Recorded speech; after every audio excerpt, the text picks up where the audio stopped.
Nesse deserto eu sequei sem nunca te buscar, mas por tua graça, ó Deus, tu foste ali me saciar. Teu rio de amor agora me satisfaz. Flui, Senhor, flui, Senhor.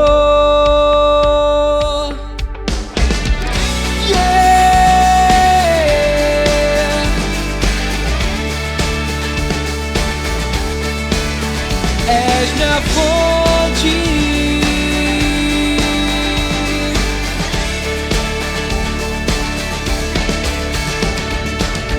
bebo da água e não tenho sede nunca mais, pois tenho dentro em mim fonte que no capítulo 5 de João, um texto um pouco grande, de 30 a 47, Jesus faz uma série de denúncias, e ela vem de encontro a nós, como foi de encontro à geração dele, e diz assim: eu não posso de mim mesmo fazer coisa alguma, como ouço, assim julgo, e o meu juízo é justo, porque não busco a minha vontade, mas a vontade do Pai que me enviou. Se eu testifico de mim mesmo, o meu testemunho não é verdadeiro. Há outro que testifica de mim, e sei que o testemunho que ele dá de mim é verdadeiro. Vós mandastes mensageiros a João, e ele deu testemunho da verdade. Eu, porém, não recebo testemunho de homem, mas digo isto, para que vos salveis. Ele era a candeia que ardia e iluminava, e vós quisestes alegrar-vos por um pouco de tempo com a sua luz.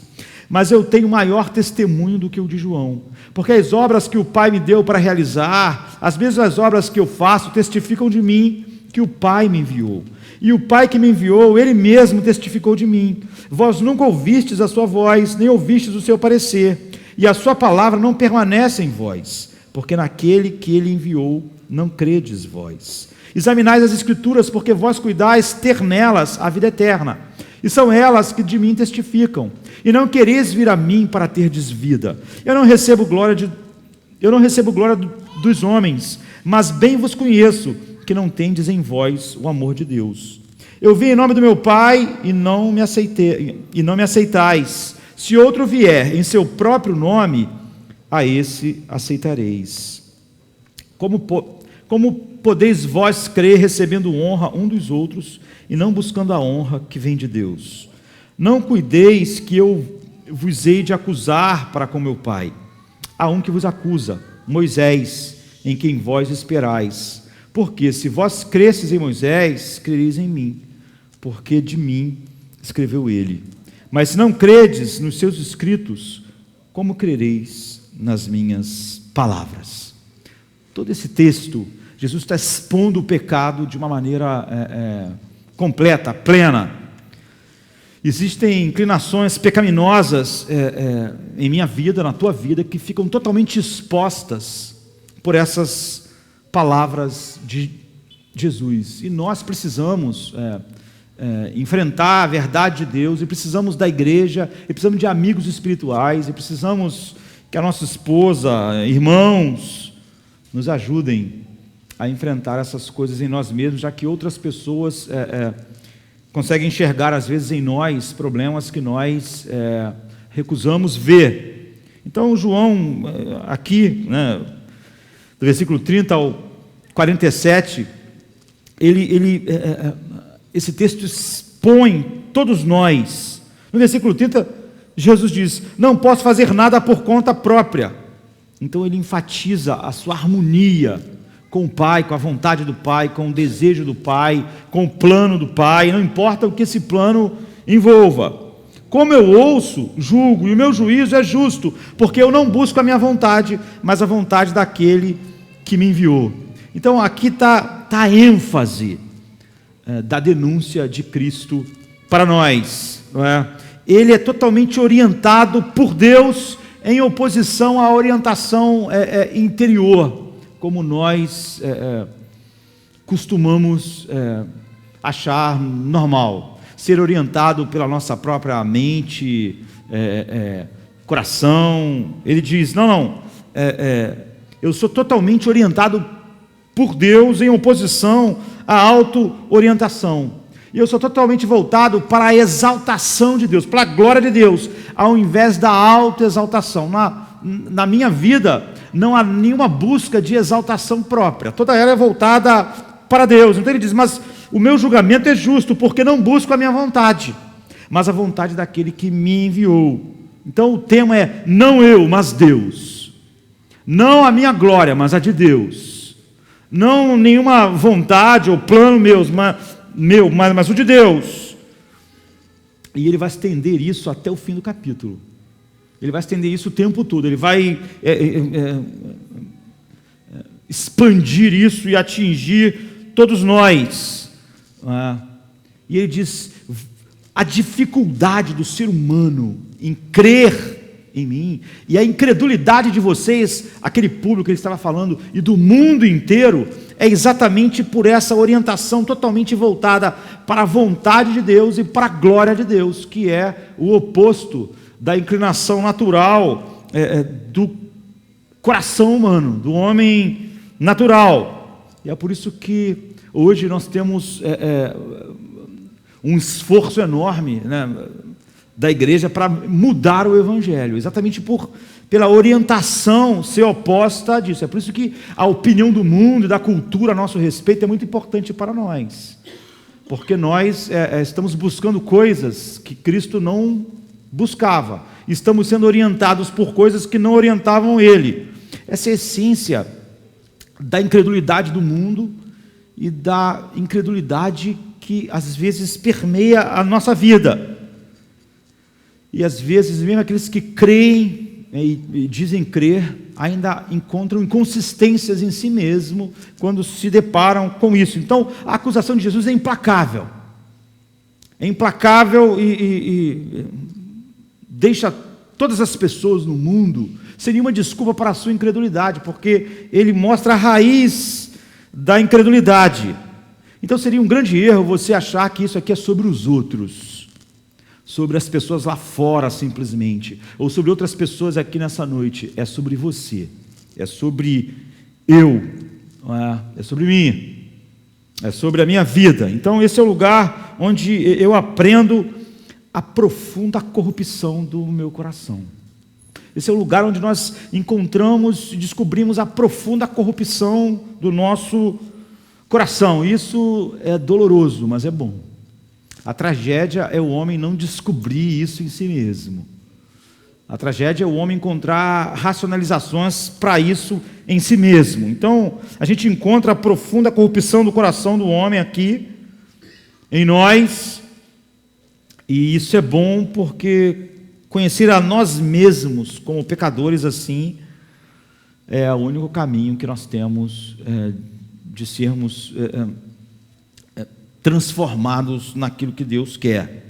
Então a acusação de Jesus, ela se repete e ela vem de 6 maneiras diferentes. Ela se repete 6 vezes. É uma acusação implacável.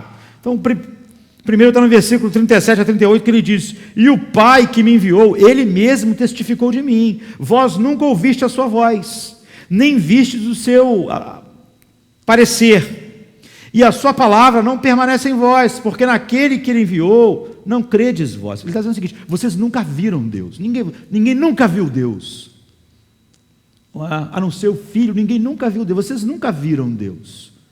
Diz para eles, diz para nós: vocês nunca viram Deus, vocês nunca ouviram a voz dEle, do Pai. Então a palavra dEle não está em vocês, e vocês não creem nele. A segunda acusação está no versículo 39 e 40, ele diz: examinai as Escrituras, porque vós cuidais ter nelas a vida eterna, e são elas que de mim testificam, e não quereis vir a mim para terdes vida. Ele está dizendo: vocês são o povo da Bíblia, vocês têm um Velho Testamento, não é? Que a gente chama hoje. Vocês têm a revelação de Deus, e tudo no Velho Testamento aponta para mim, cada detalhe, cada sacrifício, cada ritual, os sacerdotes, cada profeta que foi levantado, cada rei, aponta para mim como profeta, como rei, como sacerdote. Cada utensílio, todas as coisas falam de mim, mas vocês não me veem nas Escrituras. Então vocês não acreditam. E vocês não podem crer porque o coração de vocês não pode sequer desejar isso. De tão diferente que é a orientação natural do coração de vocês. Eu faço tudo para a glória do Pai, e tudo que eu faço é voltado para a vontade do Pai, não a vontade centralizada em mim. E para a glória do Pai, não para nenhuma glória voltada para mim. Mas como vocês são o oposto disso, o coração de vocês deseja coisas que deixam vocês incapazes de desejar a mim. Em terceiro lugar, no versículo 41 e 42, ele diz: eu não recebo glória dos homens, mas bem vos conheço, que não tendes em vós o amor de Deus. Ele diz assim: eu não preciso da glória do homem para estar satisfeito, eu não preciso da aprovação do mundo para me completar, eu não preciso de que as pessoas à minha volta me aprovem, eu não tenho ânsia por isso, porque eu amo o Pai e o Pai é a minha satisfação. É por isso que eu sou totalmente orientado pela vontade dele, não pela minha, e totalmente orientado para a glória dele, não para a minha glória, porque eu amo o Pai e ele é a minha satisfação completa. Mas vocês não têm amor por Deus em vocês, vocês não amam Deus, vocês não encontram nele satisfação. O coração de vocês orientado para a vontade de vocês, e o coração de vocês orientado para a glória de vocês, não pode encontrar satisfação em Deus, porque essas coisas são incompatíveis. Em quarto lugar, no versículo 43, ele diz: eu vim em nome do Pai, eu vim em nome do meu Pai, e não me aceitais. Se outro vier em seu próprio nome, a esse aceitareis.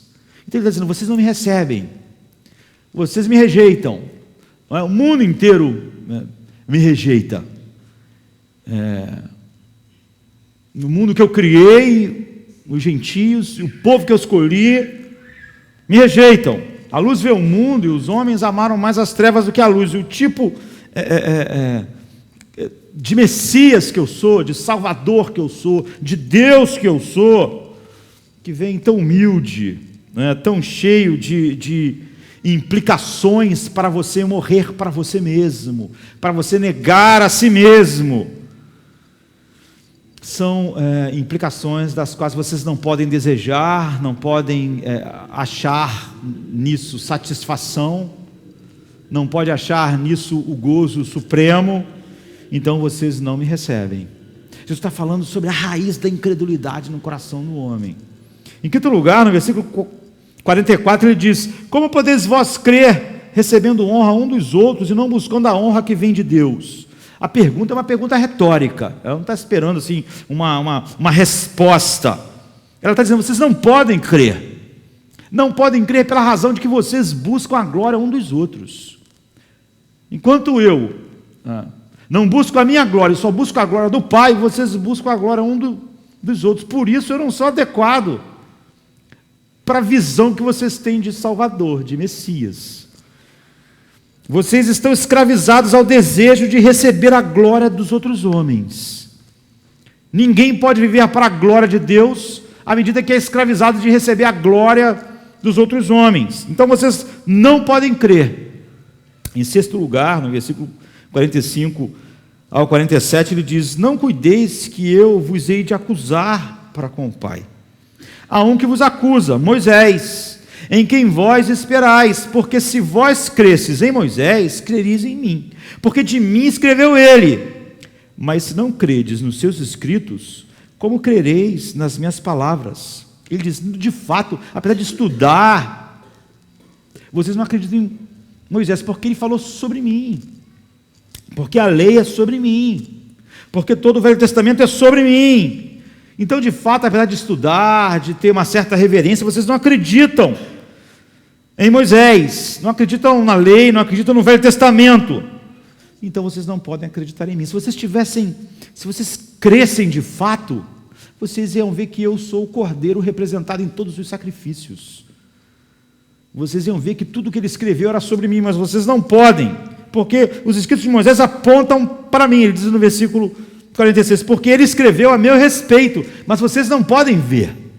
Pessoas orientadas pela sua própria vontade, não totalmente pela vontade de Deus, e pessoas orientadas para a sua glória e não para a glória de Deus, não podem ver isso.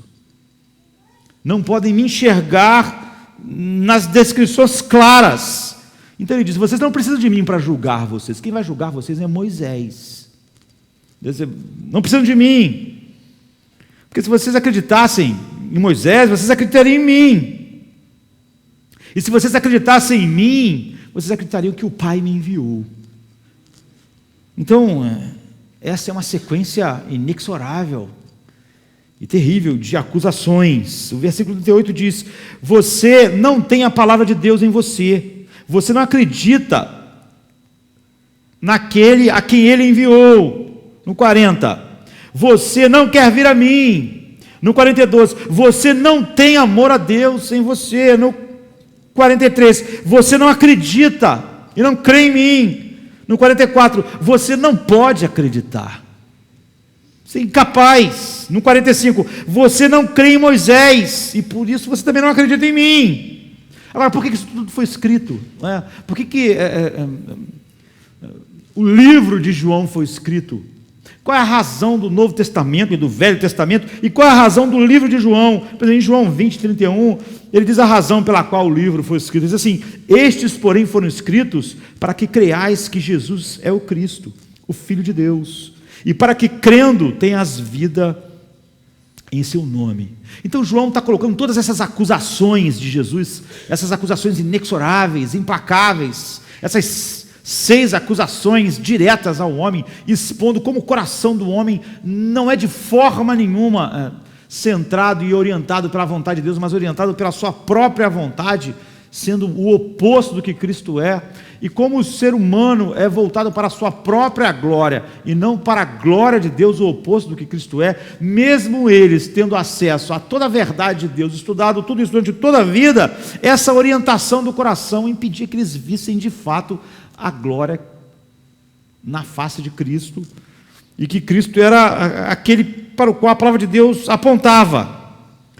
Então, João não colocou esse discurso, essas acusações aqui para nada, ele está fazendo algo para mostrar o que é essencial para a nossa fé.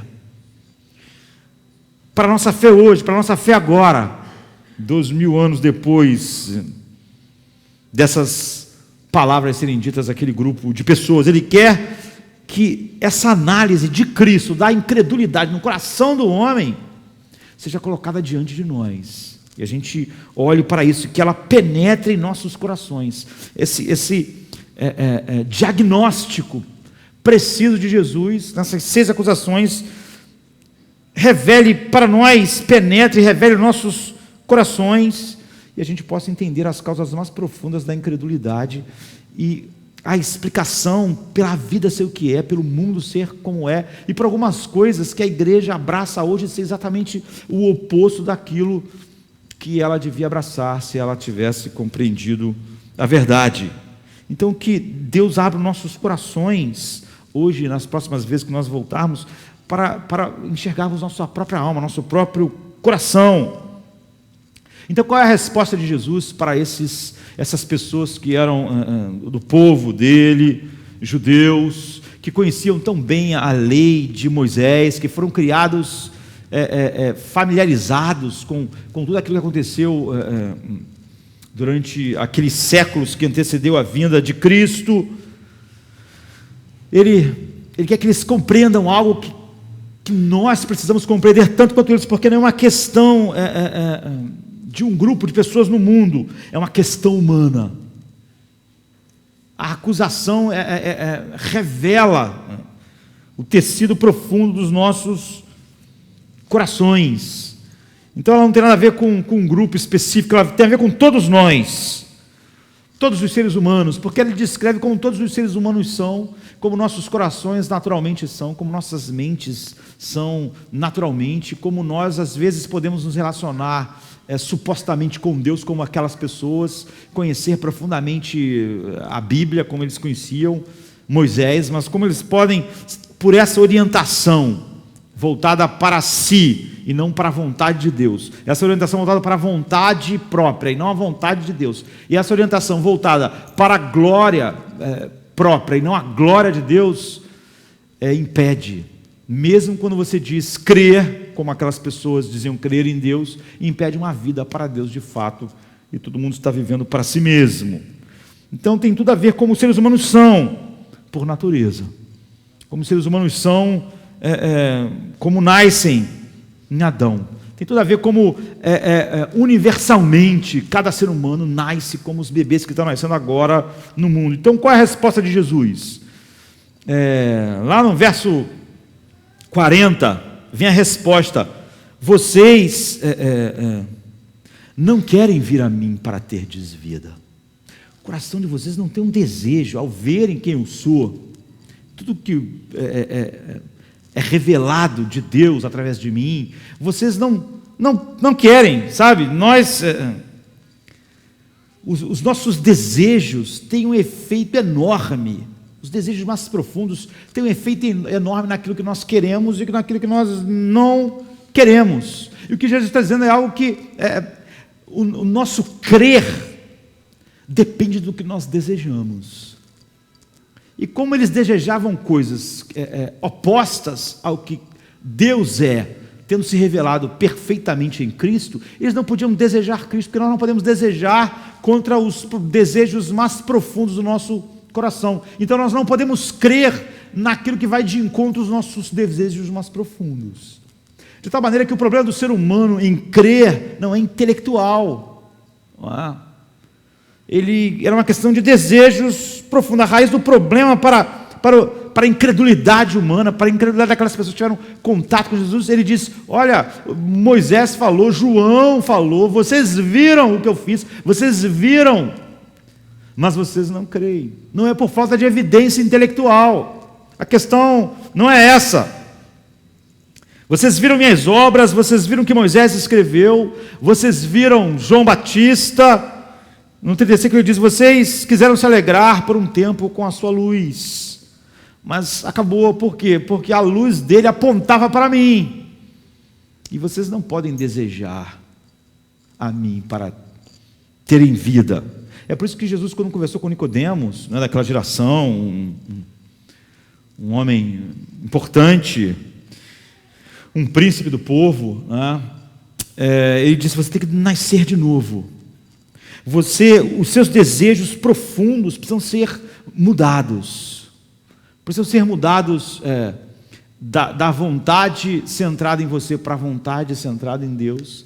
E da glória que você busca para você, da glória totalmente voltada para Deus. O Espírito Santo tem que entrar na sua vida e tirar a profunda rebelião que existe no teu coração em relação a Deus. A rebelião que faz você se deleitar na tua vontade e não na dele.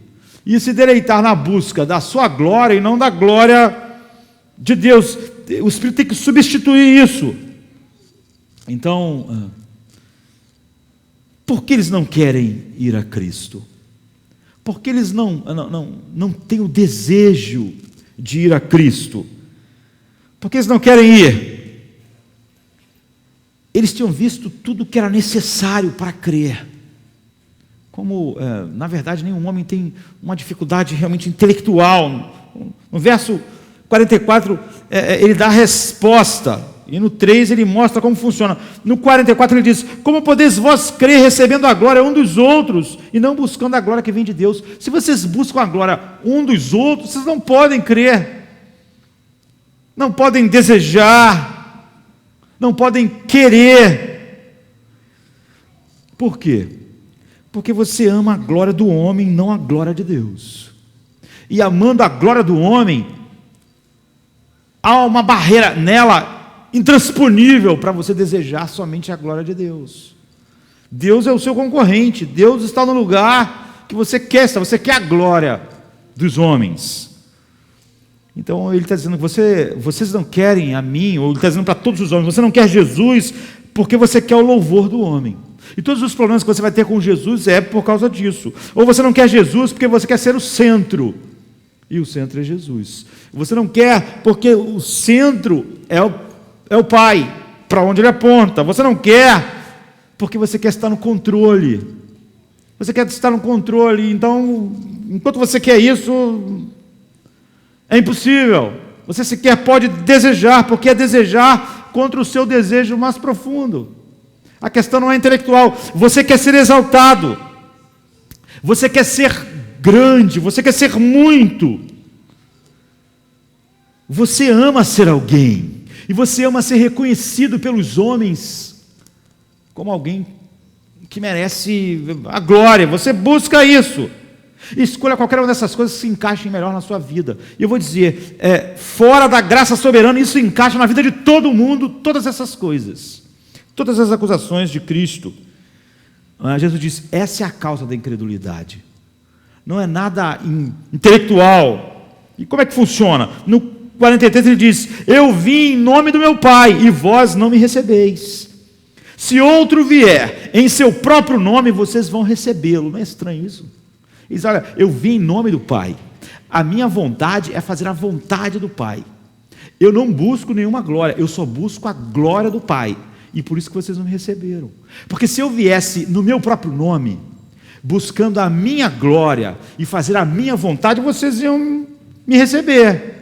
Então ele diz, eu vim em nome do meu Pai e vós não me recebeis. Se outro vier em seu próprio nome, vocês vão recebê-lo. Por quê? Por que eles iam receber um Messias que viesse em seu próprio nome?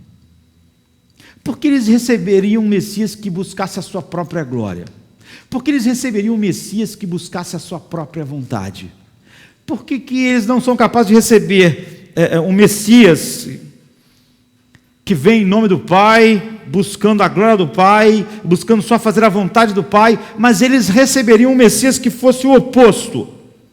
Porque se o Messias fosse o oposto, se o Messias buscasse a sua própria vontade, e se ele buscasse a sua própria glória, ele seria como eles, seria como nós, seria a nossa imagem, que buscamos a nossa vontade e a nossa glória.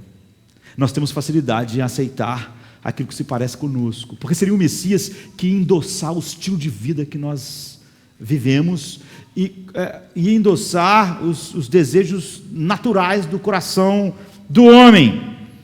Nós queremos um Messias que endosse quem nós somos. É por isso que qualquer pregação de um Cristo falsificado que endosse quem nós somos é bem aceita pelo mundo, bem aceita pelas pessoas na igreja visível.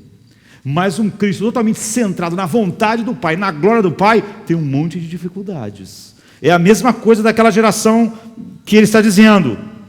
Porque esse Messias que buscasse a sua vontade, esse Messias que buscasse a sua glória, ia fazer a gente se sentir bem, buscando a nossa vontade e a nossa glória, de dizer, está vendo, o Messias é como nós. Ele também busca a vontade dele, ele também busca a glória dele, é isso que a gente faz isso.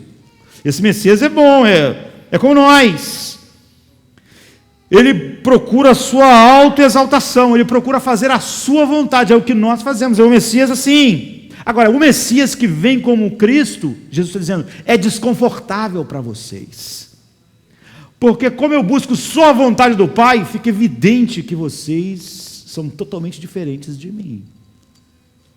Como eu não me importo de receber a glória dos homens, mas importo que toda a glória seja recebida pelo Pai, então eu sou um desconforto. Eu sou um problema.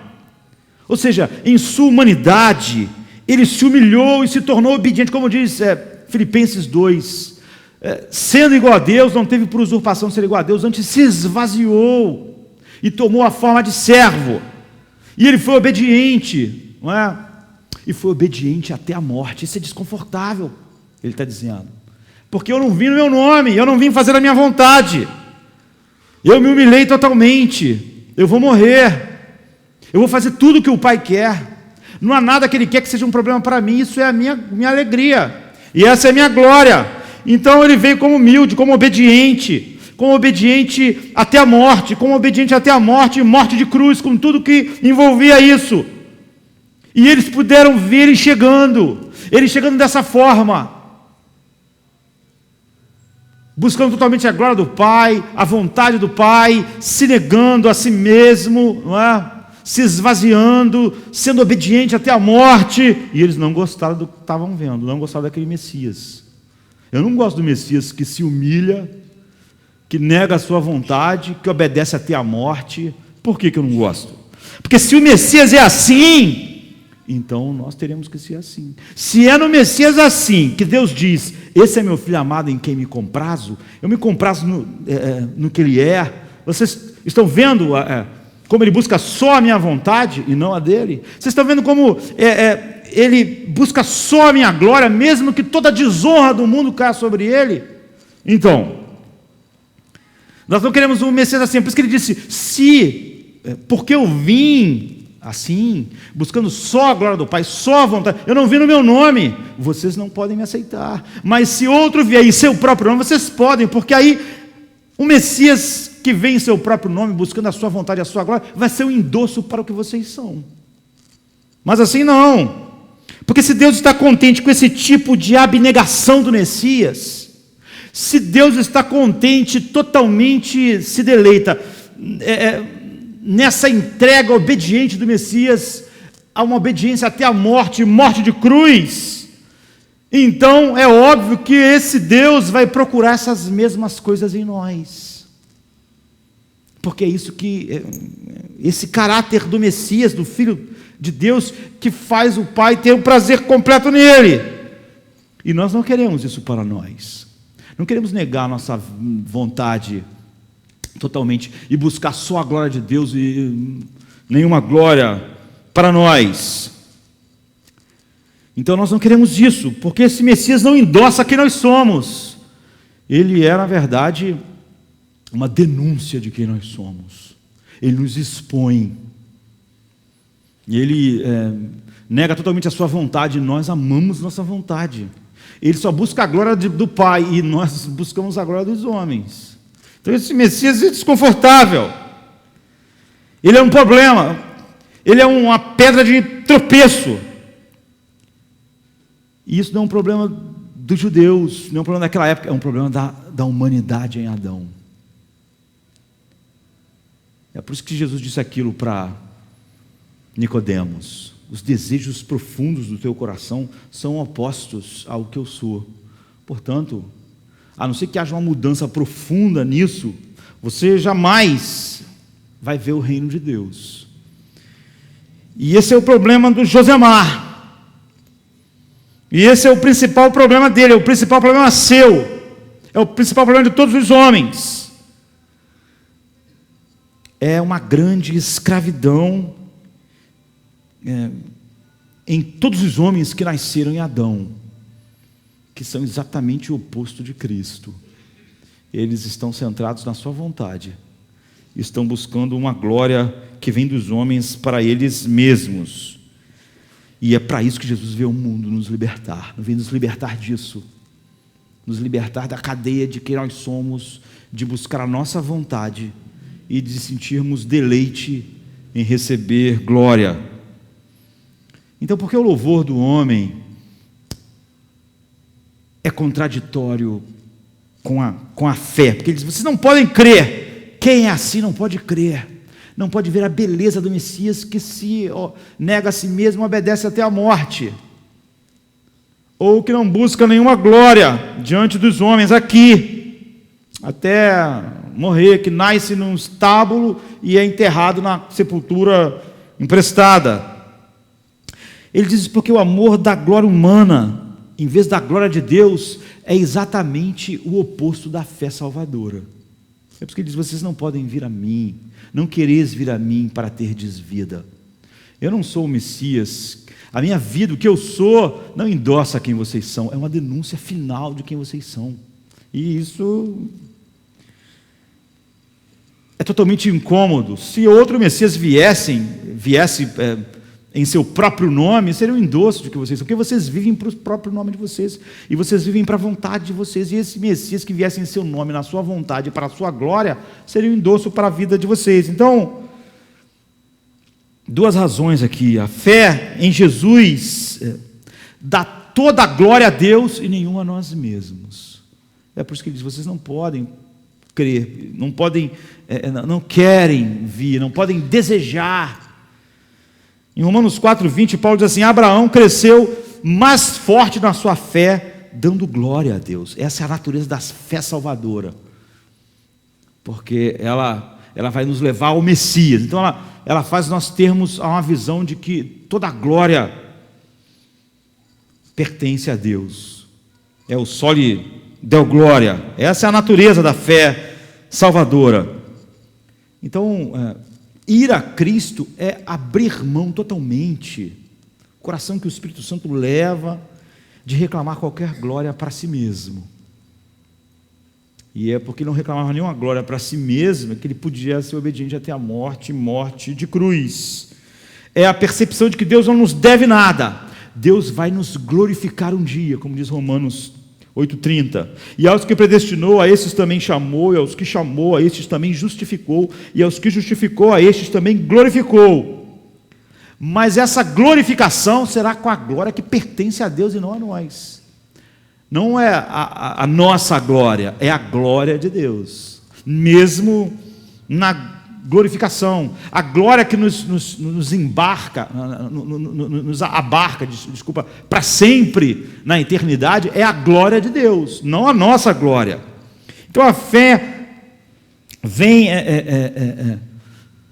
e nos leva, a fé que o Espírito produz, a fé salvadora, nos leva a Cristo destituído de qualquer pretensão de ser glorioso, ou de ser elogiado, ou de receber alguma glória do mundo e das pessoas, ou da cultura, ou de qualquer coisa. Assim, o amor do louvor humano é o obstáculo intransponível para a fé.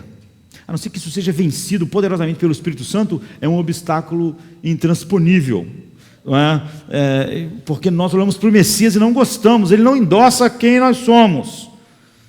E esse obstáculo deve morrer. A outra razão porque a glória humana é contraditória com a fé, é que a fé salvadora é se deleitar totalmente em Cristo e em Deus por tudo que Ele é em Cristo para nós. Então você bebe dessa água e fica satisfeito. E quando você está satisfeito nele, o desejo de glória humana é quebrado em você. Quebrado, você tem uma satisfação superior. Então essa é a visão geral. Nós queremos agora olhar e voltar, e olhar como aquele povo visível podia estar tão distante da verdade de Deus, como Jesus estava fazendo aquelas acusações implacáveis, como é sutil em nós, mesmo depois de que de que o homem é levado a Cristo, de fato, um homem regenerado, ele vai ver que ele tem que mortificar essas coisas em sua própria vida, agora que o poder do pecado é cancelado e a culpa. Então, quando você provou a beleza de Deus e a aprovação de Deus em Cristo, a Bíblia diz que o vício da aprovação humana está quebrado, e você está livre.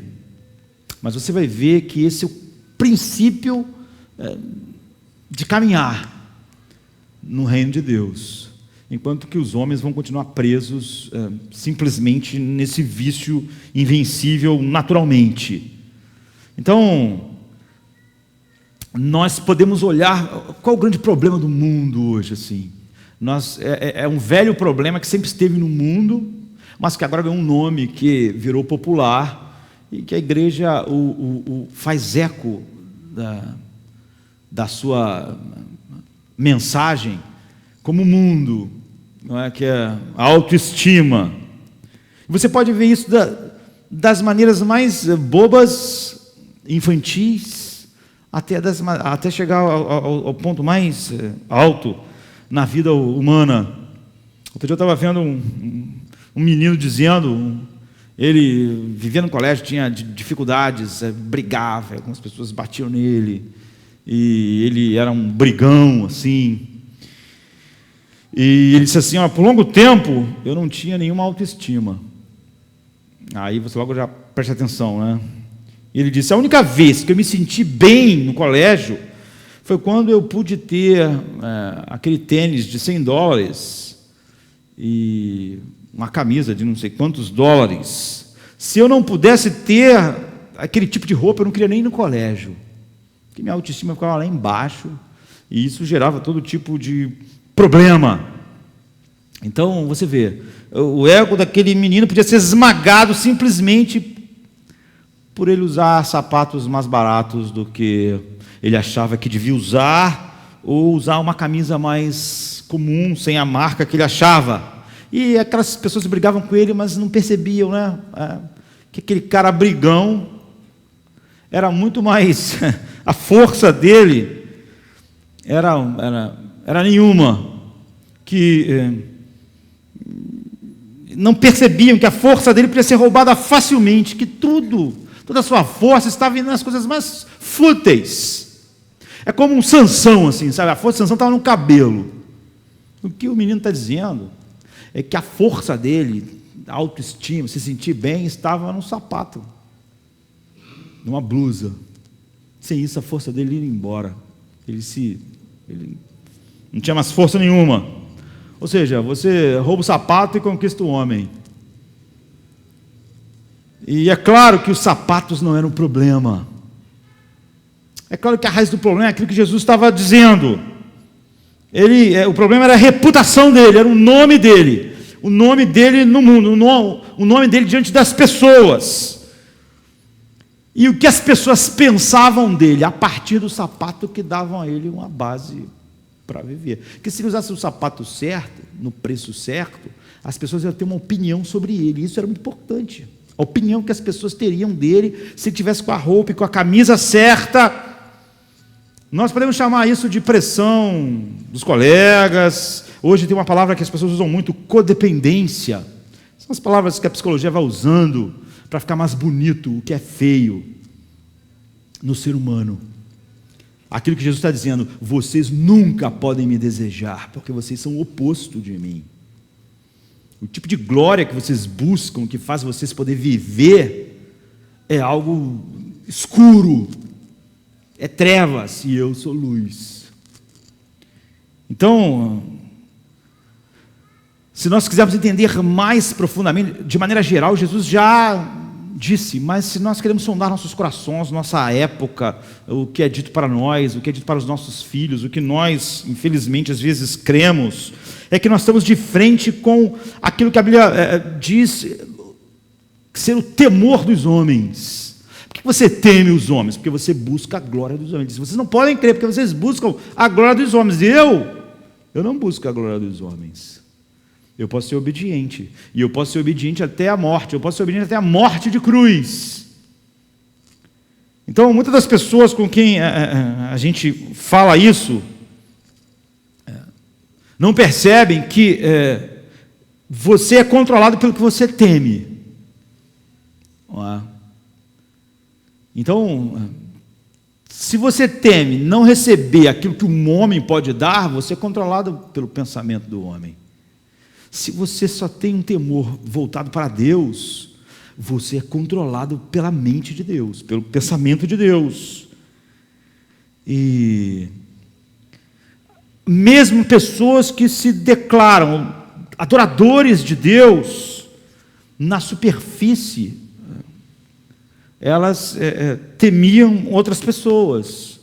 E mesmo pessoas que depois tiveram uma visão, já indo um pouco além de Deus, se não estiver atentas à verdade de Deus todo o tempo e sendo transformados de glória em glória pelo Espírito Santo, elas voltam a esses padrões. Então, o temor no sentido bíblico mais amplo inclui não só ter medo de alguém, mas se estende a realização focada em alguém por admiração, não é?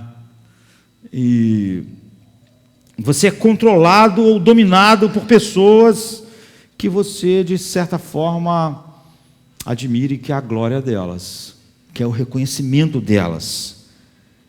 E você coloca a sua confiança nas pessoas e necessita das pessoas para isso.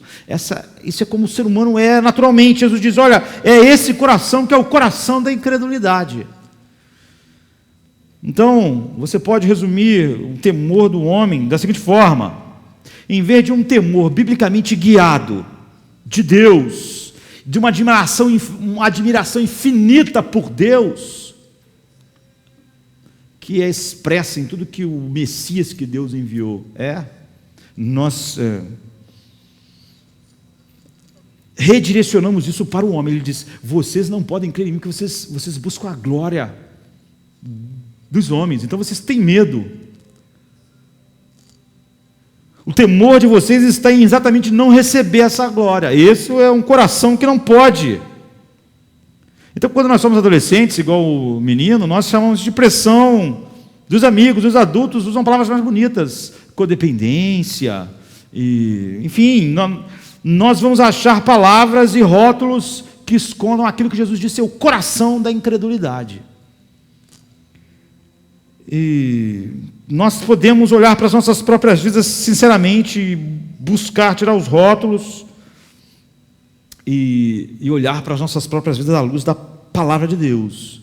Você já lutou com a pressão que você chama a pressão dos amigos, a pressão dos pares, simplesmente por ter medo do homem, da opinião deles, do que eles vão pensar, de como eles vão interpretar, de que você pode receber de não agradável vindo deles.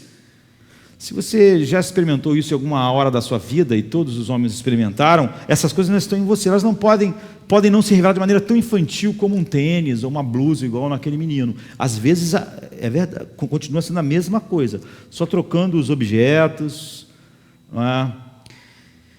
Mas isso se camufla de várias maneiras na vida do homem.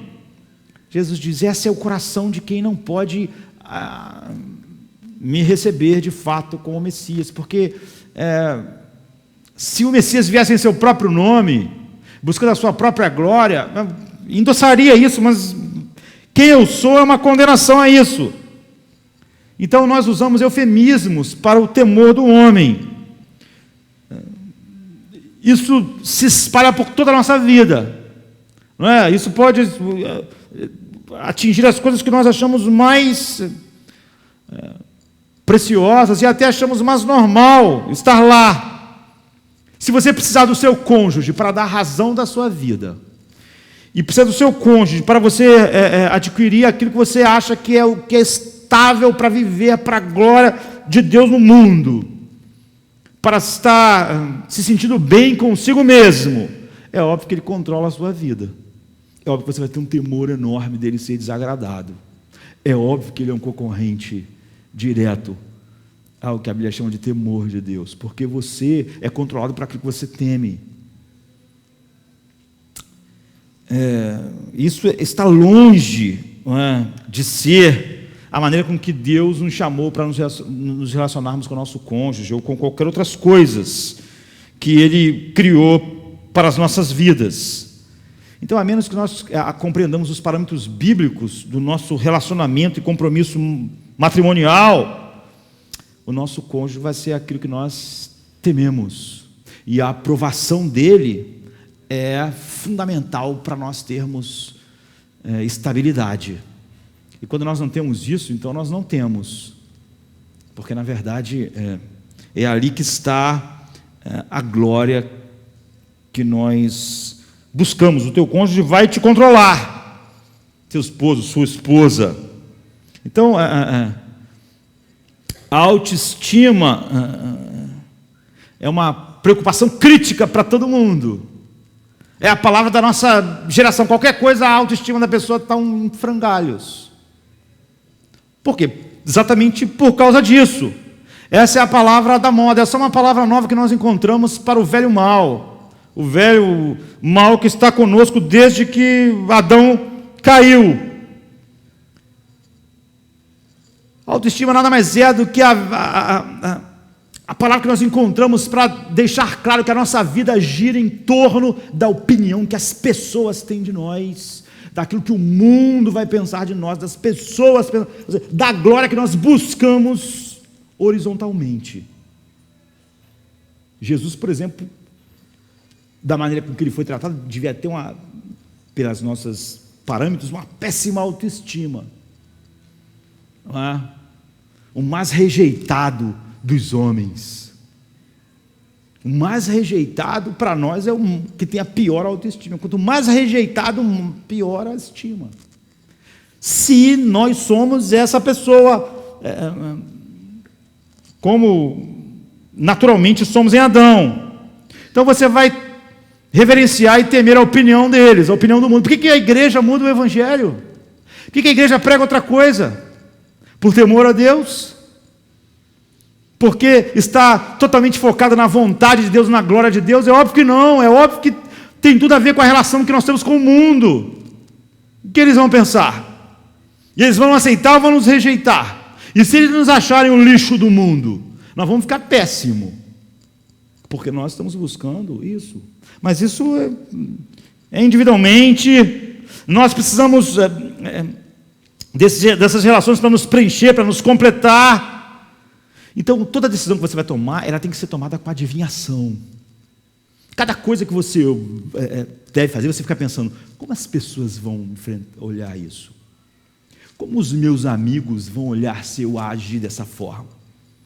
Como os pares meus na faculdade, na escola, no trabalho, o que eles vão pensar de mim se eu agir assim? Você está sempre adivinhando o que as pessoas vão pensar. É isso que Jesus disse: eu não busco a glória dos homens. Eu nunca estou pensando o que eles vão pensar. Eu busco a vontade daquele que me enviou. É tudo que preenche aquilo que eu vou fazer. Então você tem medo de fazer qualquer coisa que vai te deixar mal aos olhos das outras pessoas. Você sente vazio, sem sentido, se o mundo... Quantas vezes a igreja, por exemplo, diz, nós precisamos ser relevantes, porque nós achamos que a vida é vazia e sem sentido se o mundo não reconhecer o que nós estamos falando. Nós acreditamos, por exemplo, como igreja e individualmente, que se o mundo não aceitar e não entender o que nós estamos fazendo aqui, a nossa vida não tem sentido. Porque nós tiramos o sentido disso mesmo. Nós somos aquele povo, quando agimos assim, que Jesus está falando. Você experimenta essa fome de amor. Então você precisa dos outros para preencher. E ao precisar disso, você é controlado por eles. Amigos, parentes, cônjuge, cultura. Então, por exemplo, você fica facilmente envergonhado. Na maioria das vezes é por causa disso, não é? Você quer que as pessoas tenham uma opinião exaltada a seu respeito. E se você achar que alguma coisa que você faz tira essa posição, então você se sente mal. Então é por isso que nós às vezes mentimos. E é por isso que às vezes nós deixamos as pessoas pensarem de nós coisas que nós sabemos que não é verdade. Pensarem melhor de nós. Não é? Nós não falamos, mas também não deixamos lá. Encontramos uma forma. Você já sentiu ciúme de outras pessoas? Você é controlado por posses e por elas. Então as posses fazem você ficar irritado ou deprimido, e as posses das outras pessoas também. Outras pessoas fazem você se sentir louco, porque isso controla a sua vida. E às vezes você vê que isso toma vários caminhos. Você evita as pessoas. Por quê? Porque às vezes nós evitamos as pessoas porque nós achamos que de alguma maneira nós não vamos receber aquilo que nós experimentamos. Então, um eremita, por exemplo, que vai lá para o meio da montanha, fica lá, ele é controlado pelas pessoas. O que faz ele se esconder de todo mundo é alguma coisa que ele acha que ele não vai receber das pessoas, de tal maneira que ele tem que fugir. A maioria das dietas que a gente fala que é por saúde, mas vamos ser sinceros, se as coisas que a gente diz que faz por saúde não engordassem, não fizessem nada na nossa aparência nós faríamos? Nós estaríamos preocupados? As coisas que fazem mal à saúde, mas que não vão afetar o nosso... As pessoas que estão obcecadas por manter peso, academia, estão realmente preocupadas com a saúde, elas não tomam porcarias para manter o peso? É óbvio que não é a saúde. É óbvio que a ideia de impressionar é muito maior. Então, o desejo pela glória dos homens, de várias maneiras na vida humana, exalta o mundo e as pessoas acima de Deus. Não é estranho o Filho de Deus vir ao mundo e a Bíblia diz assim: não havia nele beleza alguma para que nos atraísse. Se você fosse Deus e fosse escolher o seu corpo, você escolheria um que não tivesse uma beleza atraente? Ou você seria o cara mais bonito que o mundo já viu? Todas essas descrições erram o alvo. Elas não são só o desenrolar daquilo que Jesus estava dizendo. Você se sente bem ao se comparar com as pessoas? Ou seja, você se sente bem ou mal ao se comparar com as pessoas? Talvez a forma mais perigosa de temor ao homem se apresenta no sucesso do homem. Aquilo que nós pensamos que as pessoas pensam de nós por causa do sucesso, do carro que eu dirijo, da minha inteligência, ou então da voz que eu tenho, ou do meu físico, enfim. Comparar-me com outra pessoa, eu tenho mais que essa pessoa, então eu me sinto bem.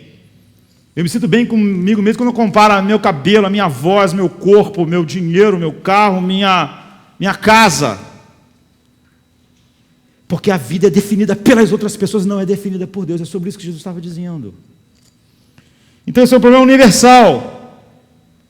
Não é só para os tímidos, é para todos. As pessoas que estão cheias de raiva por causa disso. De alguma maneira elas acham que nessa relação elas estão sendo prejudicadas. E as pessoas que tentam intimidar as outras pessoas, é porque elas acham que ao fazer isso, as pessoas vão ter uma visão delas forte. Então isso acontece com o executivo tentando ser mais produtivo que o outro, e com o atleta. O atleta se importa, ele pode ganhar milhares de dólares, milhões, mas ele se importa com o que o jornal diz dele. Ele se importa com o que um cara senta lá na televisão e diz uma opinião ruim sobre ele, ele fica chateado. Porque na verdade, apesar de ele ser uma estrela, ele é totalmente sensível a isso.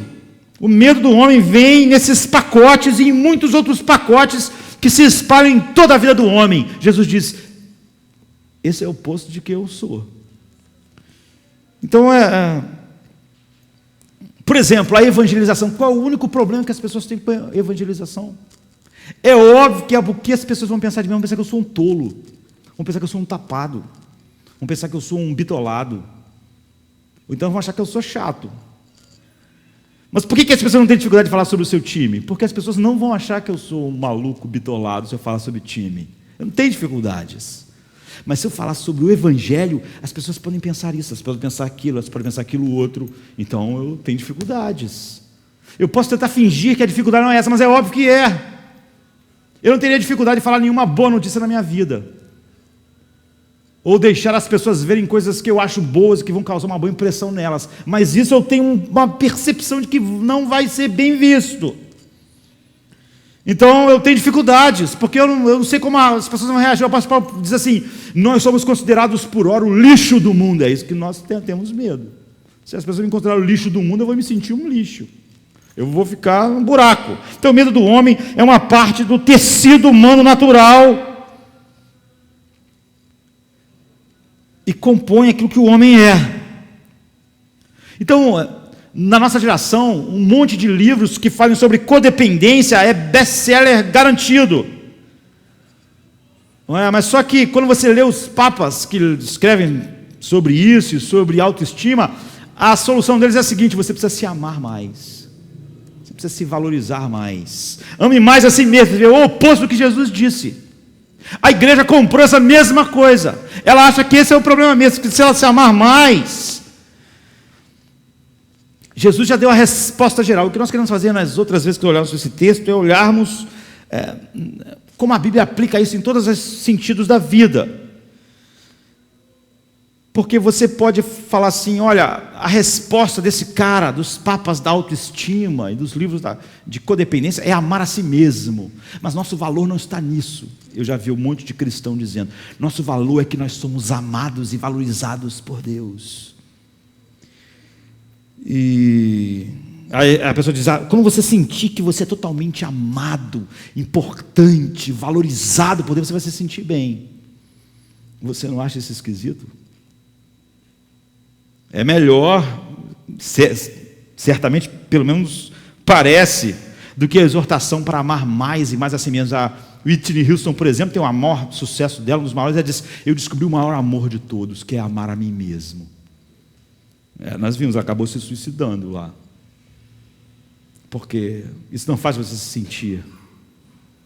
Porque é exatamente essa dependência do homem que faz o homem ter todos os problemas que ele tem. Se ele acha que essa é a solução, aquele buraco aumenta.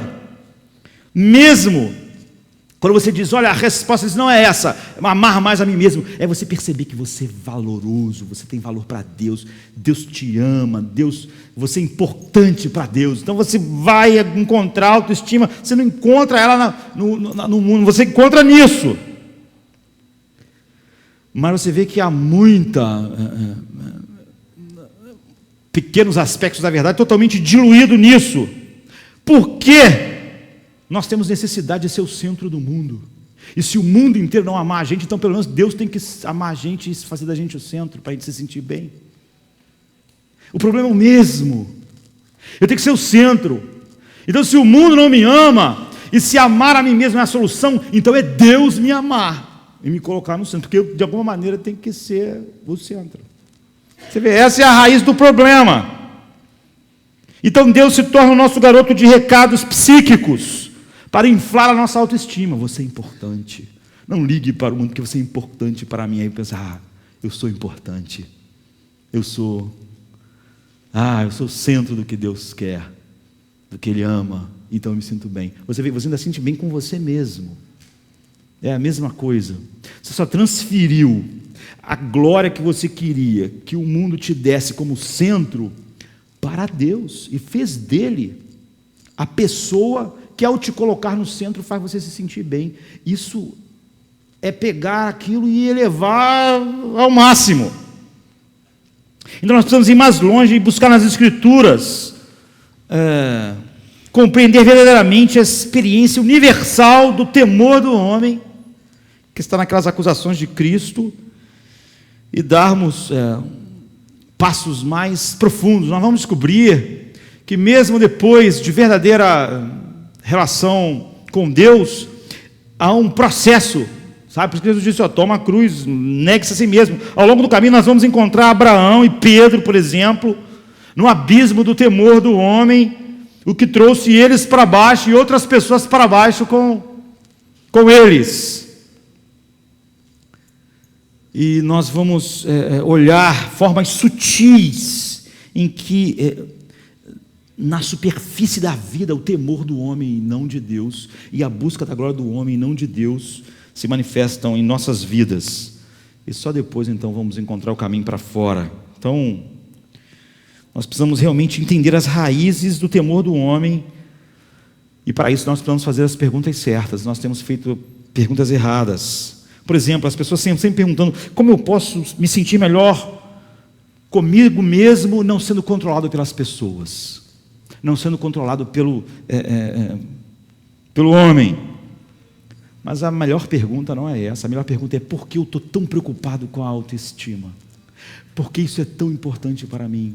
Por que eu tenho que estar no centro ou do que o mundo é, ou então tenho que estar no centro do que Deus Porque é assim, porque eu tenho que ter alguém, mesmo que seja Jesus, que diga, você é grande, você é importante, você é maravilhoso. Por que eu tenho essa necessidade? Essa é a pergunta. Por que eu estou tão preocupado com a autoestima como o mundo inteiro está? Só estou buscando uma outra forma de encontrar a autoestima, mas com o mesmo tipo de declaração. Só fingindo que, já que o mundo não pode dizer que eu sou grande, Jesus diz que eu sou grande. Deus diz que eu sou grande, então eu me sinto bem. Porque eu preciso disso.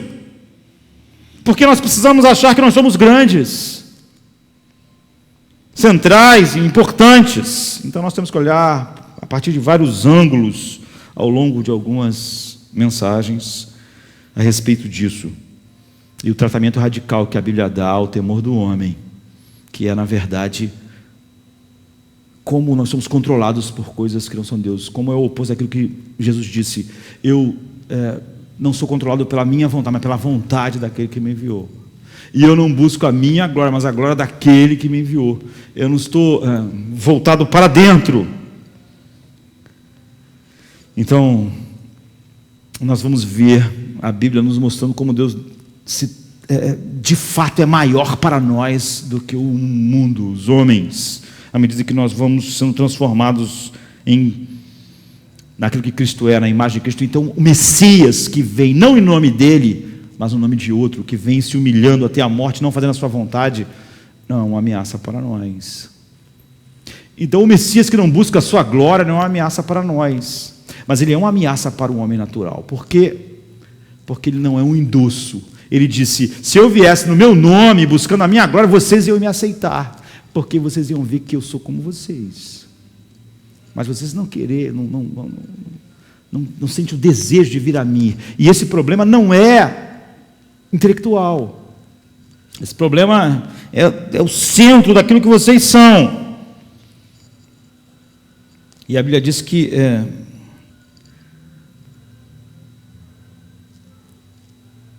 tudo em nós precisa refletir a verdade que Deus revelou em Cristo. E nós vamos ver como há um monte de coisas que a Bíblia fala a respeito disso.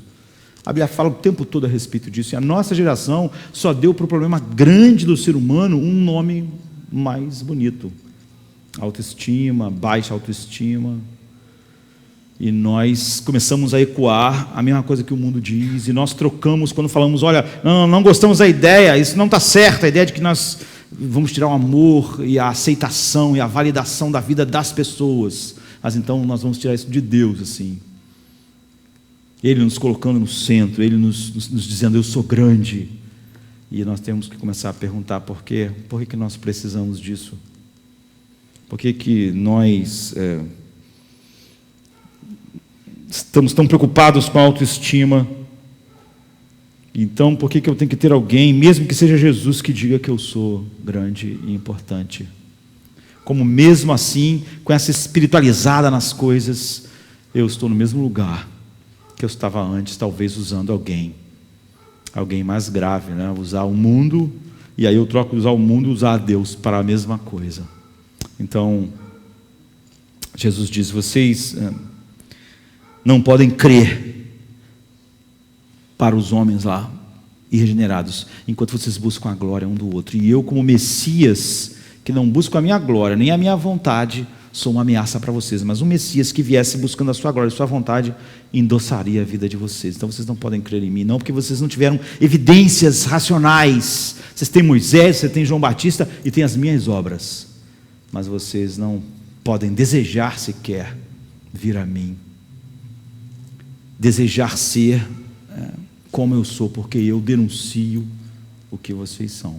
Então nós vamos olhar para como a Bíblia, na vida de um monte de pessoas, em um monte de lugares, nos ensina passo a passo. As mesmas pessoas, como Pedro, por exemplo, como Abraão, depois de realmente serem regeneradas, tiveram que lutar seriamente contra resquícios daquilo que deve ser mortificado em nossas vidas. Vamos ficar de pé, vamos orar. Vamos agradecer a Deus pelo seu amor paciente para conosco. Nesse deserto eu sequei sem nunca te buscar, mas por tua graça, ó Deus, tu foste ali me saciar. Teu rio de amor agora me satisfaz. Flui, Senhor, flui, Senhor. Yeah.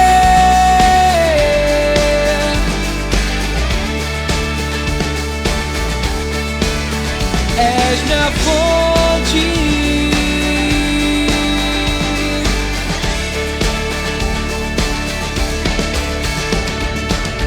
Bebo da água e não tenho sede nunca mais,